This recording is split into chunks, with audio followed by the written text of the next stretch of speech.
Welcome to Parallax. Because I want to start off because I wanted to say a little bit about how I enjoyed your book. So I have this book. It's a big book, and it's called Letters by Oliver Sacks, right? He's a psychologist. He wrote Okay. So apparently he was this prolific letter writer. Look at this. It's like 1,000 pages of his letters. And it's really a great journey into like the way people used to communicate each other and take time. And the reason why I bring that up is because when I read your book, I realized that our community is like we write love letters to each other by publishing whole books. And I really got that sense of, like it was a love letter to our community. And of course, part of it's because I've been reading Oliver Sacks, but it had this unique, I could hear your laughter, even though it's serious. And I don't know, I just wanted to start with that to say how much at that level, we're going to dig into weeds and I'm going to ask you questions, but I just wanted to say I enjoyed it on that level. Oh, that's fantastic. Thank you so much. I mean, you're completely right. You can't write the books, without being exposed to the ideas of your friends and colleagues and so on. And so you have these internal dialogues with them while you're writing the book, and so that's a lot of fun. Yeah. That happens to me when I write books, but I'm always pushing the voices away now. Right. I'm always in conflict, so maybe that's my problem. Okay. So I thought I'd give you a proper interview, and then we could expand it because I wanted to. I mean, I'm not going to get all geeky, but I did thought it would be fun to go over a handful of distinctions you're making because you're modeling a certain view of the will and consciousness, and so if we could do that, that would be great. Fantastic. All right. So first, you have this really cool definition of observation as drawing a distinction. You talk about, and then you tag it to Spencer Brown, and drawing a distinction creates a form. Do you want to talk a little bit about that? I just thought that was fascinating. Yeah, well, I just think that, we're all living in and I write this in the book, in George Spencer Brown's world, because he was so instrumental in, in influential in systems theory and what Luhmann did and Maturana and Glasersfeld and all these people. And so what he did was, he kind of combined, approaches from psychology and mathematics. And so he created this calculus that started basically with a basic observation. And it is, what is observation? And it's drawing distinctions. And with every distinction, you create a space. And so he wrote the book Laws of Form, written 1969, I think. It's is mostly calculus, but I don't go into the calculus per se, but into his introduction of his calculus, which was like a new way of thinking about this. And so, I thought it was beautiful because we'll get right into it. You have this thing, the first order observation is just you're making distinctions, and so you have a perception, right? Right. And I thought that this was beautiful in the sense of, if you think of the animal body, right? I started looking at everything I looked at could be this big cloud, but that I'm organizing it by making a differentiation. And what I wanted to ask you is, does this have something to do with Vervaeke's relevance realization, or is it more primordial than that? Well, I was drawing from, the idea of Piaget, basically, who looked at, the behavior of, infants, and was modeling how they come to their world, to their experiential world. And so like a door in a wall is not just a door for the kid, but it has to be learned. And how does it do it? By, walking, or, what's the English word for this? By moving through it. And so through the body, it learns to make distinctions. And from an undifferentiated, pre-rational, amorphous experiential world, it creates step by step the world that it is experiencing. That does not mean the world outside the real world, but his way of or her way of experiencing it. And so this is by distinctions. And so the ideas of Piaget and of constructivism obviously are very, close to each other. Mm-hmm.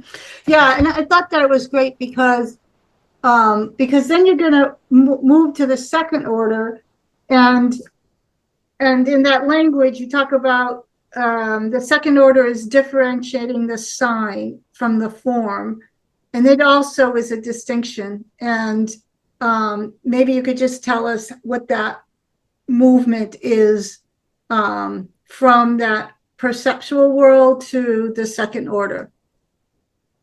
Well, I think in the book I mentioned, for example, Eric Guns and his book, Generative Anthropology, where he looks at how did we apes came to consciousness and language.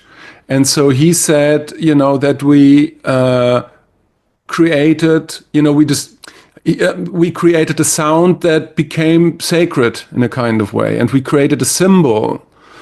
And so there was like a leap in complexity and a new form of consciousness. And so that is, the domain I described with observation second order. That is, it is not just the differentiation of form, but of the sign that points to the form. And so this is, of course, the human history, because as far as we know, we know that some apes can use signs, but not to the extent that we can.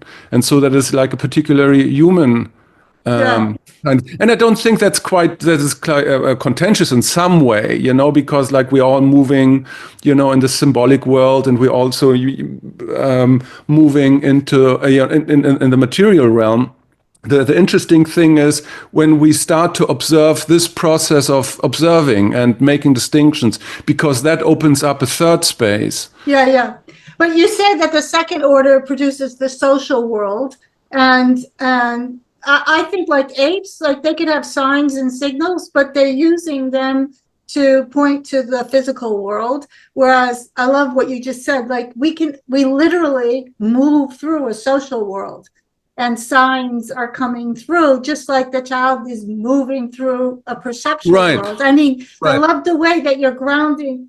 There's not such a big gap between the functionality, right? It's like, it's a different order, but the template seems very much to be the same, Right. Yeah, and then now we get to the third order, of course, is where we want to go. And explain to us the third order. I think it's a little challenging for people to understand. Well, if we follow what we said already, that there's an experiential world and that we create, our experience of the material world and of the social world by way of making distinctions, then we start observing that we use distinctions to differentiate our world, and we start to look at what I or Luhmann called the autopoiesis of psyche itself, of consciousness. That is the way of using observation to look at observation itself. That was what Spencer Brown did. He looked at the process of observation, and as soon as you do that, you're not moving in the social world anymore. You're moving in the noumenal world, in the sphere of mind, let's say, of psyche itself. And I think you said it's metacognitive. It's a metacognitive move. Right. Yeah, and I think you also said you start to notice, you didn't use this word oscillation, but you notice that something different's happening in the physical world, in the social world. And as you start to notice those two things, then you then pop into the third order observation. So yeah. That's a little bit, it's I always mentioned Luhmann's book. It was a little book from 1984. It's called Social World, and that was a little tiny book where I don't think even that it's translated into English, where he started to use autopoiesis and applied it to consciousness, and it's called the chapter is the autopoiesis of consciousness. And so for him there was like he observed a very tricky and very interesting phenomenon. And so it's like we can have a thought, right? And then in the next step, if we think about that thought, that previous thought appears as an image in our mind. Mm-hmm. Right. And so there's not necessarily a dialectic, but there's a process going on. And as soon as you want to create a new thought, you have to compose it out of previous, conceptions or images. Right. Mm-hmm. And so there's a back and forth going on. And so that was his first diving into the autopoiesis of psyche or consciousness. Yeah. And my thinking was, well, that's super interesting. Let's dive a little bit more into this, because, you could, and I do this in the book, you can look at Lacan and desire and lack and all of, these processes that within the realm of consciousness are in a kind of dialectic interplay with each other. We're not, and so to get a grip and a hold on all these processes, that is what I use the term autopoiesis for. Yeah. So now is the psyche continuous through first, second, and third order, or do you define the psyche differently through those three orders when you come to the term psyche? Well, I do not define psyche at all. Yeah, I know, but is the psyche the place that first, second, and third order happens, or does that mature only at one of those orders, or help me out of my, I just built myself like a puzzle I can't get out of. Yeah, no, because I think there is no way out of the puzzle. There's there's the big thing that I think a German philosopher called Wilhelm Schmidt, he said that in a book about Lebenskunst, about the art of living in 1996, that a question that philosophy always gets wrong is to ask what is something instead of when does something appear. And it's like when you're looking at psyche and consciousness and you ask what it is, then you fall into a kind of trap of the 500 buzzing and booming theories of consciousness. And that is the introduction of the book, that every author is basically infatuated with their own modeling of psyche, because psyche produces forms and we get infatuated. And it's like, I didn't want to do this. I didn't want to propose another theory of consciousness or to claim I know what psyche and consciousness is, because the problem, of course, is as soon as I do it or pretend to do it, I need to go out of psyche to look at it from outside, but I can't do this. Yeah, because then you're just producing another form from another one of these recursive levels, right? Right, and so that was...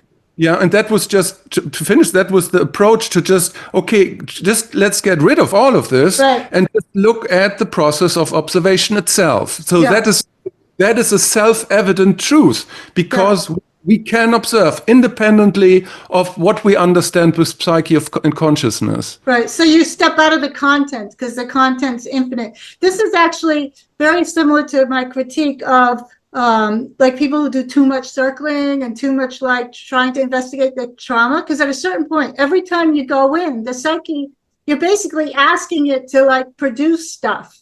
And if you clean that out, quote unquote, and then you ask it really hard again, it'll say, okay, I don't have anything else, but let me produce something. It's like this infinite wellspring. And okay, awesome, perfect. All right. So also, sorry, just to interject, but But it's like also the same problem in psychotherapy, because you want to jump onto the bandwagon, you're kind of forced to produce, and you get this kind of glasses on, and are through the process forced to look for new material and new trauma. And then you have to jump from one therapist to another, to another, to another, without realizing, well, is that the right approach even? Right. Until you do what you said, you finally observe the process that the psyche makes forms.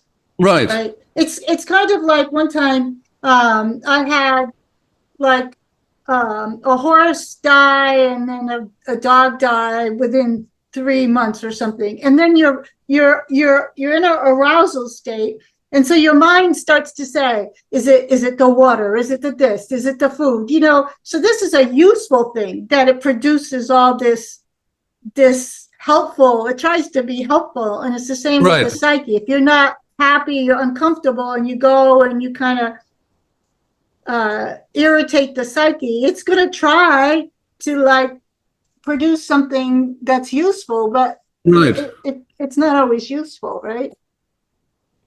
Of course, it's good for like if you're a fantasy writer or Stephen King or something.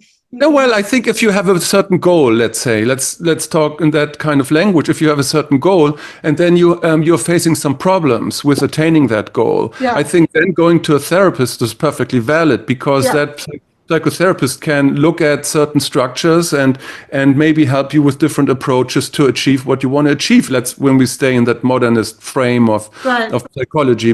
But it's like, if you have a goal, a lot of problems fall to the side to begin with. That's what Erich Frankl and his logotherapy showed. It's like, so what actually are these problems, and to find a proper approach to that is part of becoming conscious of autopoiesis, let's say. Yeah, the physical world can be your friend, right? Because like if you're having a community and they're all fighting, and then all of a sudden there's a flood, people all just start to be cooperative, and you're like, how did that happen? Well, the physical world is a gathering point, right? So like you said, if you had a real goal, and the physical world doesn't care what narrative you're producing. Okay, so now then after you lay out the 3 orders of differentiation, distinction, or what you call observation, we'll get to the 3 orders of will. There's this midpoint in your book, which I think is really brilliant, and that is you tie the question of will into the condition of temporality, and you say it's the ability to negotiate the present and the future, and it turns it turns value or meaning. No, you say it turns meaning, which is given, into desire. Why don't you talk about that? I thought this was just beautiful part of the book. Well, I think we are constantly negotiating with the future. It's like we did this in ancient times in the form of gods. That is at least like one interpretation that you can have of different gods. If you pray to Hecate or somebody, you want like a bigger crop, and if you pray to Aphrodite, you want a future with a lover, right? And so it's like we are always kind of negotiating with the future, and we have developed techniques to make sure, to ensure, like, how do we get from here to there, from the present to the future? And will is a central agency within that, I think. Yeah, it's this condition of temporality that makes us notice the will or evokes the will. And then you talk about how we're in this predicament because the consequences of our action are invisible. Like we never can know all the consequences of our action, and yet our will kind of propels us into action. And, so how do we deal with that as human beings? Like, what's the formula?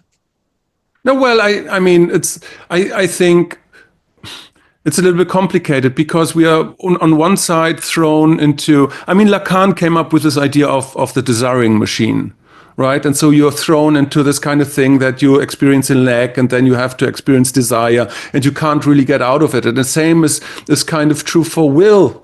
In a sense, we can't not want. We can't not, negotiate our way into the future and try to be better, especially in the West, and try to succeed and excel and whatever we want to do. And on the other side, it's like that will and the discourse of will about will is kind of problematic since the Second World War, because obviously, because of the horrendous effects that modernism and, the Prussian definition of will, what they did to the world, kind of made us rethink the whole thing. And maybe we should go more for egalitarian, agape style values and modes of behavior. But I think, you need love, sure, but you also need will. And so we need to have this conversation again where we can affirm the will, and ask, okay, if these old definitions of will, if they are indeed modern, like because they're coming from Fichte and Schopenhauer and Nietzsche, maybe there's a way to approach will and adjust it to our current time and our current complexities. And that, of course, integrates complexity theory and philosophy after the Second World War and systems theory. So I don't know if I'm answering your question, but the idea is just to start to wrestle with it again. And it's like this book is not, it's just a conversation starter in that sense. Definitely. Do you think we can trust our desires, or how do we learn to trust our desires? Like, what is that conversation? Do you think the Buddhists are right when they say you can eliminate all desires, or we can't trust our desires? How do we navigate that? Well, the approach that I take in the book is at least I'm not asking the question. I'm asking what can we do with the fact that we are thrown into the desire machine. So there is lack. We're observing lack, and out of lack emerges desire. That's a process, and normally we are bound to this very process. We can't escape it. But if you take like a look from the observer third order onto this process, then we can see a dialectic, and then we can see, oh wait, maybe we can steer our observation of lack and thereby steer the appearance of desire, because it's like not everybody has the same lack and not everybody has the same desire. Mm-hmm. But if I concentrate myself, let's say through meditation, and concentrate on a specific lack out of a possibility of, or multitudes of lacks, because like if you look close enough, you find lacks in different corners of your life. And if you concentrate on one, you can be certainly and sure that there will popping up a desire to fill that lack, because that's the very autopoiesis of meaning making, of, going forward into the future. And this book is not an ethical book in the sense that it tries to judge a certain desire in context of another desire or whatever. It just looks at, oh no, we have desires, we have lacks, mm-hmm. right? Yeah. I mean, I think you're implicitly always reminding us, which you've done a couple of times to me here, is that, not to make the modernist mistake of this is the thing, I feel will, here's a desire, it must be this object, but to notice that I feel will, I feel desire, I can co-construct the object of that desire. Right. I can keep that whole movement open. You call it a dialectic. And again, movement, it's like the child can keep moving through that reality instead of us, naming and constructing the equivalent, what's on the other side of my will. So let's talk about the three orders of will, just to get them down.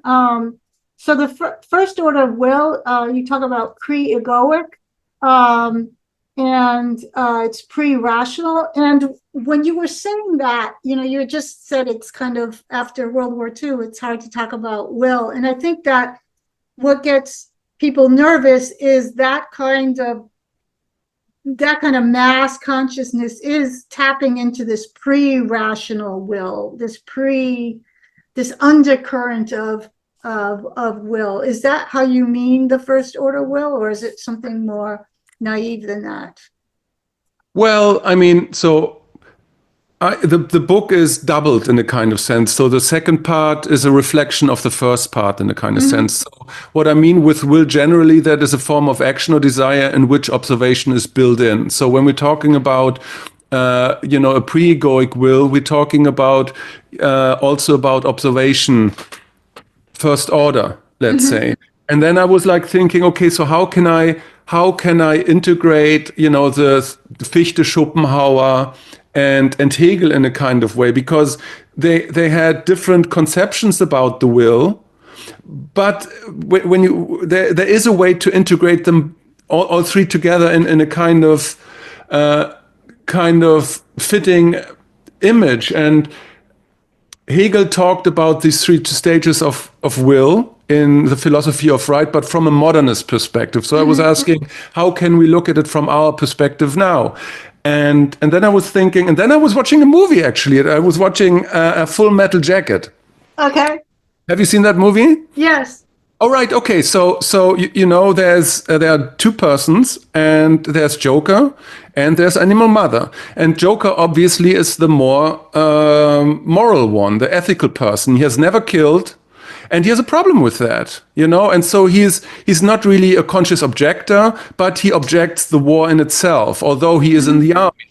And so in the end of the movie, out of pity and empathy, he kills the female sniper.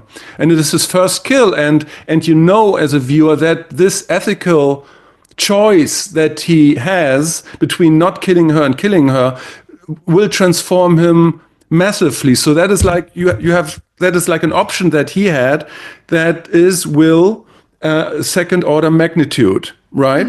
So, but then you have Animal Mother. Right, and so when the battalion is basically charging that open field because of the sniper, one of his comrades gets shot, and so without any thinking, he starts to charge the field with his machine gun. He doesn't have any option, though. He acts out of pure instinct. That's why he's called Animal Mother, right? And that's what I mean with pre-egoic kind of will. In the first order magnitude, there's no ethical reasoning behind it. Right. It's like it's something that we do when we don't consciously weigh our options or don't ethically weigh our options. Yeah. It reminds me when my niece went she was in the first Gulf War, and she was quite a philosophical thinker, and she would write me these letters, and I would just say, basically, I was, in your terms, I was just recommending to keep things extremely simple. Like you're just in this first order reality. And then when you come home, you can ask yourself these questions. But literally, her brain would have been fried if she was trying to do both, Yeah. So in this case, she was already in third order, right? Because she wrote these letters. Yeah. Exactly. You can't question the ethics behind the war when you're like on the battlefield. It's like, you have to be in the here and now. Yeah. You have to, you have to act in the material world. But isn't this fascinating? Because it's like, I don't know if this is true, because so much of this gets to be myths, but there's a story that on Christmas during World War II, the Germans and the French or and then they stopped for like a half an hour because they were all Christians, they're all Europeans, right? So they were able to do this. But I think that explains why that's possible, because you can navigate these three levels of will, right? And it also makes me realize that what did Elon Musk said? He said he's tired of old men who know each other sending young boys out to kill each other who don't know each other. And I think that the reason why that's possible is because once you're in this, you get people in this situation, then this first order is going to kick in. And yeah, this is an interesting question. Welcome to Parallax, the resurrection of truth, beauty, and goodness. Parallax, a media war engine. Parallax, the construction amidst eternal decay. Parallax, the portal to the edge of chaos. Parallax, poem and provocation. Parallax, mad philosophers and tantric demigods. Parallax, totem for an unknown god. Parallax, philosophy and the return of the matriarch. Parallax, the end of the meaning crisis. Parallax, the whispering daemon in your ear. Parallax, the god of wisdom, wine and love. Parallax, your home for superior publications, podcasts and courses. Parallax, join us today. And you know, we know as people, you don't create a moral or ethical question around, even if you disagree with the war, when young men go to war, you're not like, oh, they're murder. You're like, we know that there's some, yeah, this is an interesting question. There's something that kicks in that we have to honor is part of the human condition. Yeah, or like if you're like a mother and you have a nesting instinct suddenly because the hormones kick in and you're like 8 months pregnant or whatever, it's like you don't really have a behavioral choice. You just do. Yeah. Right. And so, I was just going to say, isn't there a good version of this? Sure. Yeah. But it's like it's if once you get a grip on this, it's very easy to understand, because it's like a good chunk of our human behavior is also just biologically motivated. Mm-hmm. You know, it's like as a caring nesting impulse, or as an impulse of the father to protect the daughter against the onwards coming dog or whatever. It's like nobody thinks about what they're supposed to be doing in that moment, but they just do. Right? Okay, so that's first order will. Second order will enters the sociosphere. So I guess this is part where people can make value distinctions, right? In the sociosphere, we'll say, well, this is not as good. Or in that first sphere, we were saying that you don't really have an ethical conversation around it. But in the sociosphere, the concept of human values kicks in, but it's also egoic, right? So what is, just in your own words, this is a messy place to be. I mean, the interesting thing is that the conversation culturally about will started with the German idealists, basically. So our notions of will are firstly very young, and secondly very much tied to upcoming modernism, secularism, humanism, and all these kinds of things. And then these were people that were kind of thinking about, about what makes the subject, what is the world, what is the relation, and will second order is basically a will that uses the subject-object difference. There's me, there's a subject, there's an individual trying to navigate in the world. That was what Hegel was saying, that, the will is always opposed to the world, right? And so every time we're talking about this form of will, or if we're using will in our language, these kinds of memetics is embedded within that. So that was the very reason I wrote this book, because I think that,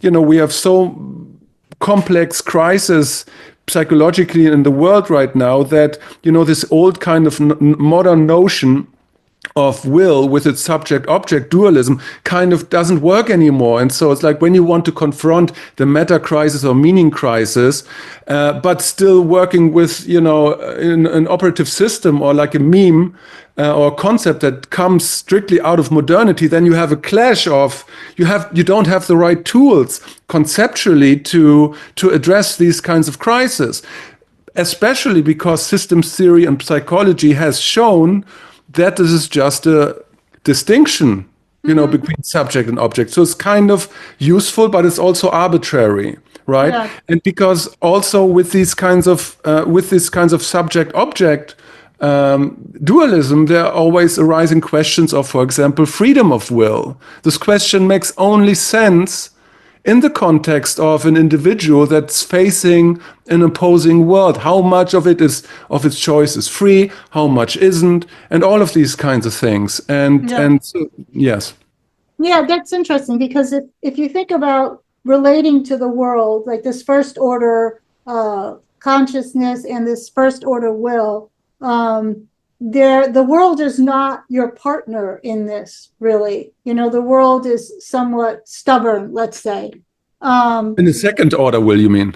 No, in the first order. Okay. In the second order, other people, other subjects are your partner in this negotiation. And this complexifies the thing. It's kind of like I expect the other person to be doing their part in the sociosphere, and not just acting as and not just acting in the first order, right? So like, I don't expect the person to feel like they're going to die if they don't get their own way, and something very primordial is coming out every time we have a disagreement. I expect them to play in this second order sphere with me. Yeah. But it's still egoic. I just want to remind the audience that, because then we'll get into the third one. I'm still evaluating you by what it means for me. My reference point for evaluating you is still, what does it have to do with me? So I could be very open to compromise and this and that, but the final arbiter and the egoic is what do I get out of it? What is have to do with me? And most of us, I guess, spend most of our time in here. I have a question for you, because I spent a lot of time, in the integral community early on, and all my friends were developmental stage psychologists. And, they put these values along a hierarchy, and I always felt there was something suspicious about that. And I'm wondering what your kind of opinion is about how values play out in the sociosphere. Are they? I'm not accusing you of being a postmodernist. I don't want to say that you're a relativist, but what's a more sophisticated understanding of that? Is it a constant negotiation, or can I just say, you're pre-modern and I'm modern, so I'm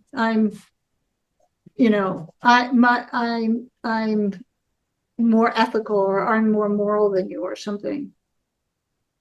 Well, I mean, I tried to evade all these questions in the book, explicitly about integral and metamodernism and all these kinds of stuff. I know these models, and they serve a certain purpose, and I like them, but they have limits and inbuilt limits, and at times contradict each other very much.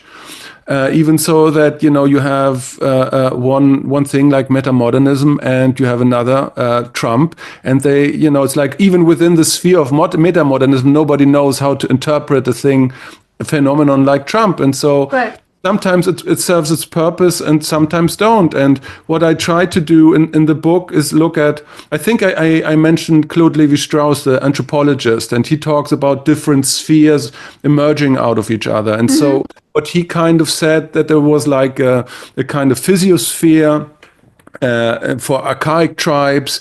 And what happened was that in that era of humankind, the symbolic sphere and the physiosphere were kind of intermingled with each other. That was the reason why they drew, pictograms on the wall in order for a successful hunt. So he argued that, the complete separation of the observation first order, let's say, or the biosphere and the sociosphere occurred with modernity. So you already have it kind of there. You don't need integral theory for this. And then of course there's like a second or third kind of sphere popping up, and what we're kind of experiencing now is like an intermingling, a Trübung, a mixing up of the social sphere and the purely cognitive sphere. And you see that when people say,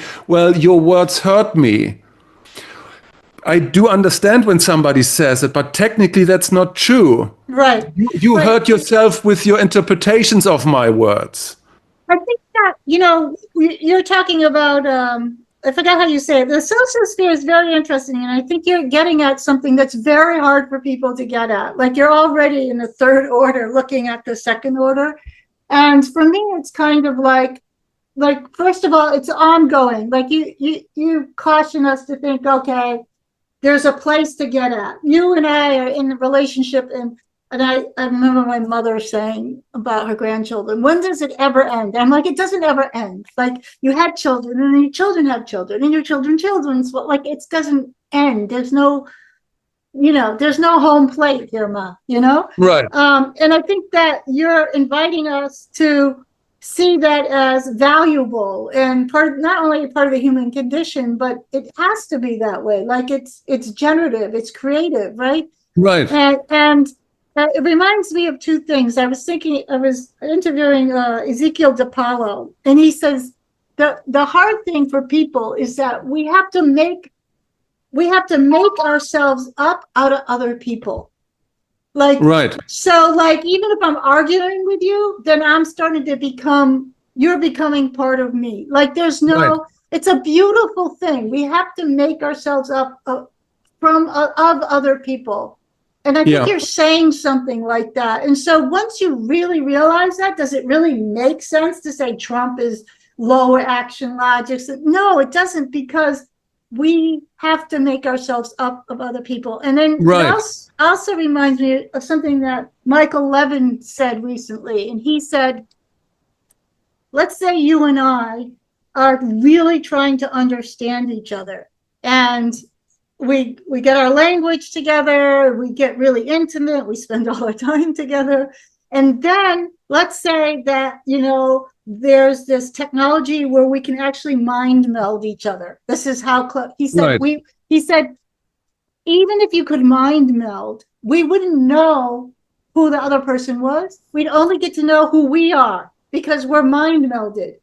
Right. And I thought this was something beautiful about what you're saying. Like, you could never capitalize on this in the social sphere, because all you can do is become each other.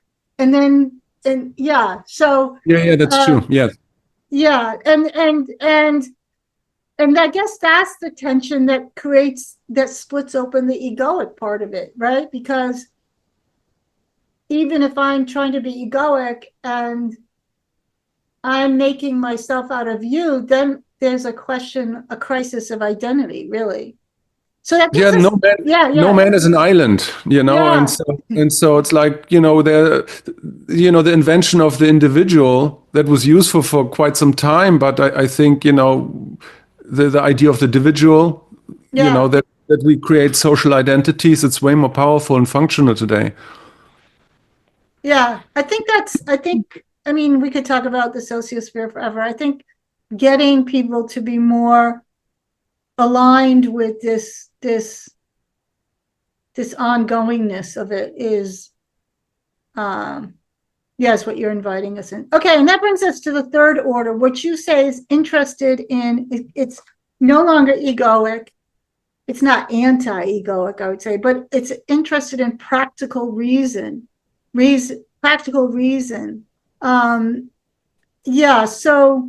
the reflexive will is truly free because it has itself as an object. Can you talk about those two things? Yeah. Yeah, well, it's beautiful.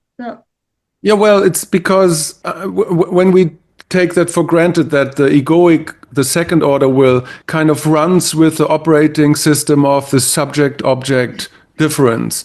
And then in comes psychology and systems theory, and then we becoming aware that this is like kind of a useful but arbitrary decision that we're making. So how can we then conceptualize will beyond this very modernist notion? It's like when I'm not an island, and when you're not an island, and when I'm not really separated from the world. So what actually happens when we are willing? Because it's not me in a Prussian way, plowing through the world in the hope that the world will change. There's something else going on. There's a resonance going on.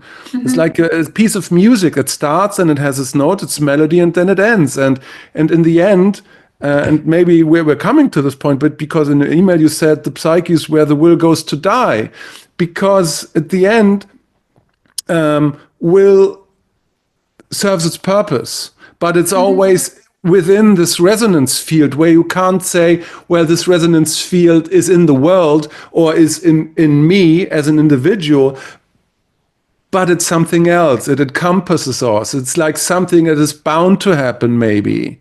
Right? Like, because we know it's like, if you look, from a psychological point of view, we always, experience or sometimes neurotic fits or episodes, and even cultures experiences neurotic fits and episodes. And so there are like all these movements, and they kind of determine what happens and how the libido breaks through. And so who really is the originator and the author of will when it happens? Is that me?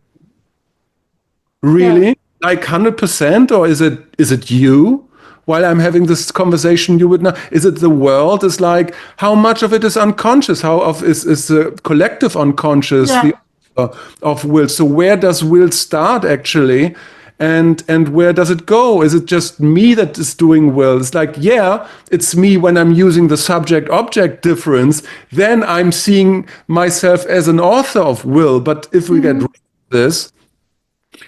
And so just to give you an example, because that sounds very, lofty, but I think culture already came up with a lot of ways to understand will like this. Because if you look at Csikszentmihalyi and his idea of flow, that is very much such a conception of will where you have a unity with the environment, and you're losing concepts of time and space, and difference between you and other people. So there you have a concept of will third order. Or in spiritual traditions, where Atman and Brahman find a unity, and so you have all these kinds of concepts that are already floating around that doesn't seem so far out of the world. Yeah. I'm just trying to describe it in a functional manner. It's like, okay, what happens if you get rid of the subject-object duality? Who then is the author of will? Yeah. That's very similar to my model of the self, where at first it's all about external causes and conditions. So this is like your first orders, right? It's like the weather's bad, or he's mad at me. It's all pointing external. And the second order is all, it's a big phase in maturity. It's all, you realize how much, if you change yourself, you can change your reality. But then at a certain point, and this is, all those years I taught that master's course, that's most people, they all go, they're Buddhists, and they go to Tai Chi, and they go to therapy, they keep working on themselves, because they realize, like, wow, I've cracked the code. Like, if I can change myself, I can change all this reality. Right. But then there's a point in maturity where they realize that's still narcissistic, and all of a sudden they go, fuck, it's never been about me. It's not about me.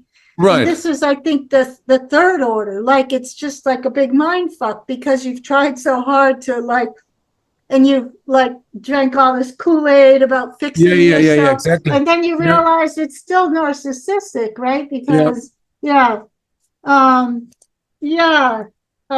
then wait, I'm gonna read this. There's something toward the end. I think you're writing poetry, so I just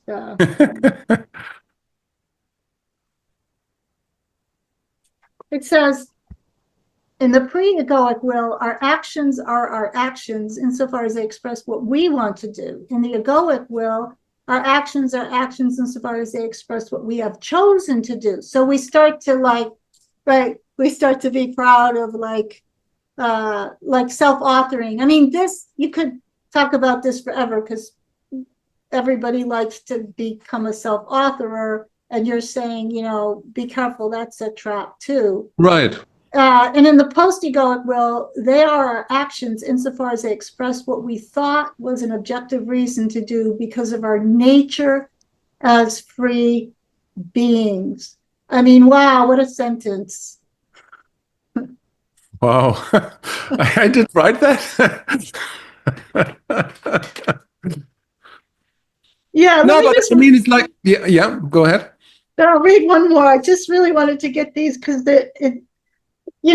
so you could, if you were a bad writer, you would spend another 200 pages unpacking that instead of letting it sit in the context. I mean, this is why I wanted to go through first order, second, and third, because I wanted to show the reader that by the time you come to that, you've laid out your definitions, right? I mean, you've laid out the territory.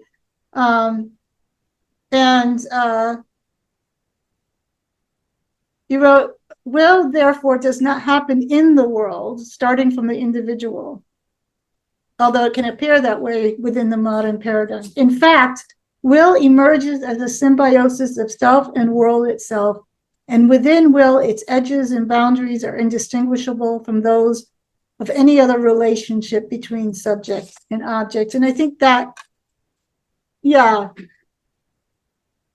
it's really reclaiming this word will, which has been so defamed and problematized, with a lot of consequences. Nobody wants to believe that nobody wants to believe that there's this natural force. It's not that, it's like we think that's dangerous or something, that will and desire and absence is dangerous. I mean, what the interesting thing is, it's like you always hear this from artists, that they are not, did their particular piece of art or the music. If you ever have seen, the Beatles documentary when Paul McCartney was just plugging the melodies out of the air, and it's like, yeah, sure, he was in Hamburg. He learned to do this for 10 years, but still he opened himself up. He made himself empty for this to appear, Right. And so is he really responsible for that song, or did the song needed to appear? So you can have endless philosophical discussions with red wine about this, because like every artist has this very peculiar sensing that there's something else, maybe a diamond, speaking with him, whatever frame you. Yeah, and I think when you say I didn't write it, I mean you're ostensibly saying the me is, you can tell it's a contraction, right? When I say I wrote the book, that word is a contraction. Same thing happens to me, and I'll tell you something funny, because when I write stuff, I never like to read it because I always it's too close to me. I don't like it. I don't like writing, and then someone will send me something and I'll read it, and then I'll see, oh, I wrote that.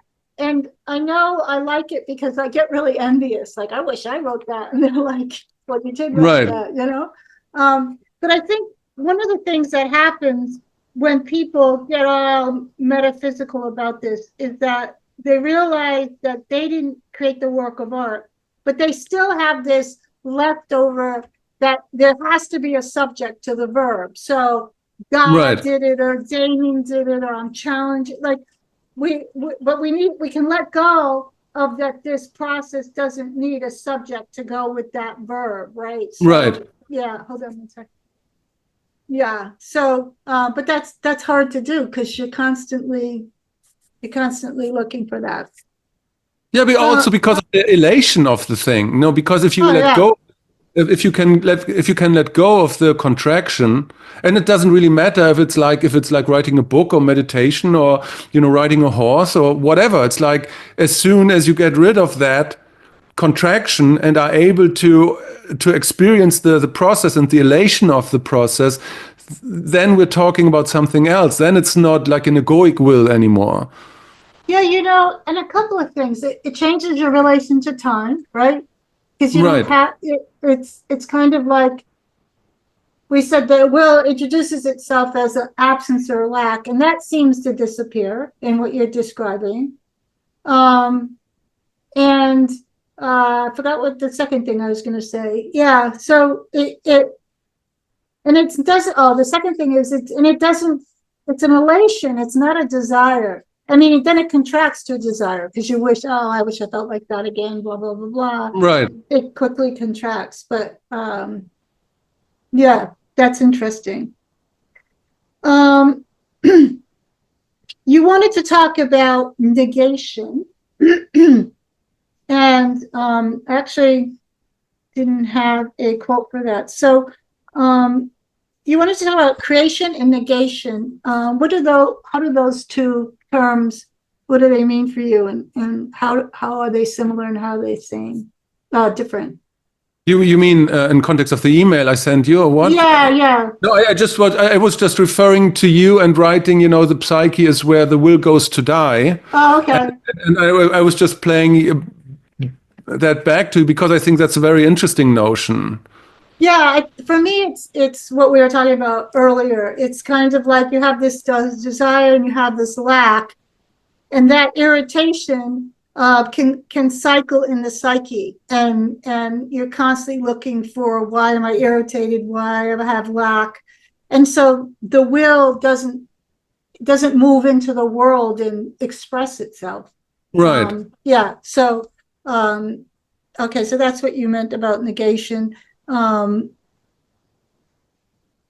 was thinking also about how the expression of the will kind of metabolizes these other aspects, the early aspects of the will, of desire, lack, the gap, absence, too much focus on the future and not of the present. And the third order will seems to, I think you use the word integrate these. Maybe the elation is this sense of freedom. Like, right. How does? Now I know what. Yeah. Okay, good. No, I know because I think there is an autopoiesis within the will. Yeah. And the will that is only by way of autopoiesis is creating the world that we're experiencing, and so that the world that we experience is the lack in a kind of way onto which the will reacts, and that sounds a little bit technical, but what I try to do in the book is to create like a horizontal and vertical axis of what will could be. And so we were talking about the vertical axis, about the magnitudes of will. But then what I also do is like to create an horizontal axis, like the spheres in which will can appear. And so the guiding question was there, so what evolutionary purpose does observation bring with us as soon as it appears? Because it must have solved some evolutionary problems, but it also had to create new areas of behavior, because that's what evolutionary theory was mostly about. It solves a problem, but it also creates a problem. And so as soon as consciousness emerges, you have to wrestle with the fact that you are a being confronted with the world per se. So that's the first sphere. Then you have the sphere that emerges because suddenly you have to wrestle with the fact that there are other beings that want the same thing that you. You're not in the animal kingdom anymore. You are in the sphere that is, composed out of the conflict with other people. And you need them. Yeah. And you can't control them. Right, exactly. Yeah. And thirdly, you are confronted with the fact that you have consciousness. As an animal, you're not confronted with the fact that you have consciousness because you don't have one in that sense. And so suddenly you're like in this vast ocean of interiority. You have no fucking clue what's going on. You don't have any terms like feelings and thoughts and images and narratives and all these kinds of things, and so on and so forth. And only by way of confronting that, we are able to distinguish the forms and create philosophy and create psychology and create a landscape of our interiority. Or let's say in the sense of, the material world, we are starting to apply and create technology and ways of interacting and acting within the world. and science and all this stuff. And in terms of the social sphere, we are able to create ethics and rules for normative behavior and all that stuff. But the crucial point is that the world always acts like as a given, as that which lacks further differentiation, and that is meant with negation in the kind of sense that you use will to take that what is given to further differentiate it. As soon as you talk about consciousness, and as soon as Freud emerges, let's say in terms of the id, the superego, and the ego, then, the road is very much set for transactional analysis popping up and all the other stuff, so. Yeah, I just thought of something while you were talking about this, like, especially when you started to set out your axes. It's almost like in the first order will, you can trust it because it's just native and natural, right? These instincts, but you're not free, right? It just takes over you, right? In the second order, you're just confronted with all this freedom that you, like you said, you don't know what to do. You don't know what to choose. You don't know. It's such a sliding scale. Right.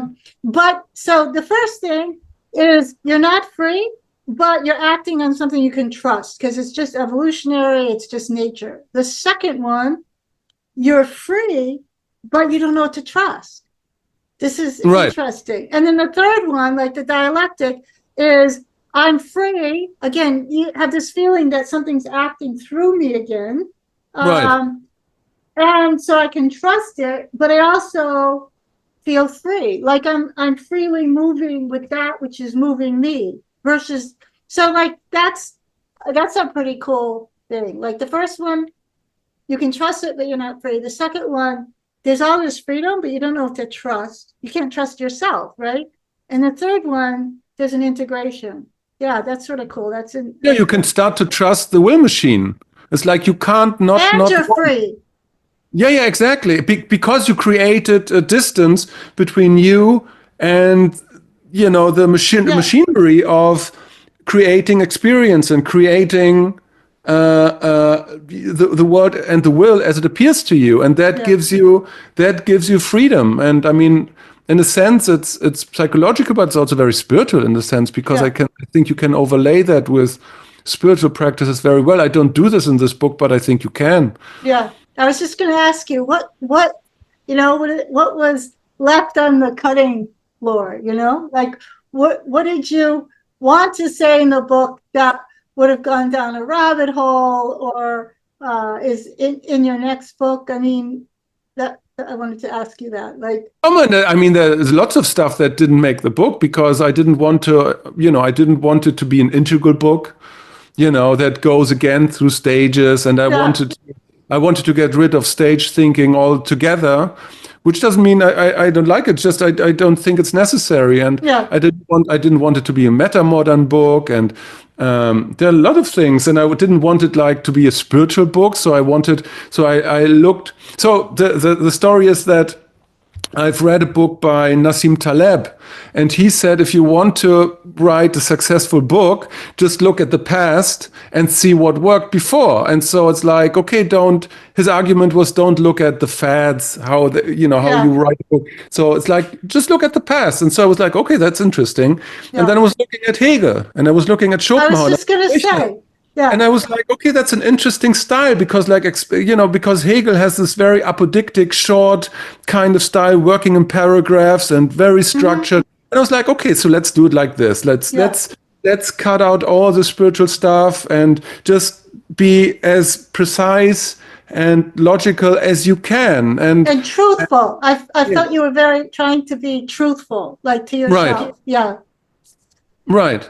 And so it's like, I mean, you could write, like a more contemporary book about will, or you could write, a book from a different quadrant if you want to, like Sloterdijk from the lower left, where you all, cite all the cultural phenomena surrounding will. It's like, I was just looking at, I was deciding to go for that route, and had to cut out everything. Then there were like some I mean, I can be honest. I would like, there were some slides, to philosophical movements, and I was like, oh no, you don't do that. You have to cut that out. And Yeah. and so it's like, yeah, and so that is what was left. Yeah. No, I thought it was excellent, and I think like you said, it's a conversation starter. It's deep, but manageable, and yeah. And I think your intention was this, and it just made it. It just makes it interesting to talk about will again, and it's been so closeted, really. Right. It's always like associated with these dirty words and dirty patterns. So yeah, and it's poetic, and yeah, I really enjoyed it. So thank you so much. That's so nice. Thank you for saying that, Bonnitta. So much. Yes. Yeah. I mean, I just feel, the conversation come back, and I don't know if that will do its due diligence and will do its purpose, the book. But I feel that it's time, and it's like all this the thing with for example gender or identity politics. It's like, yeah, we change the meaning of words. We do this, and as long as we.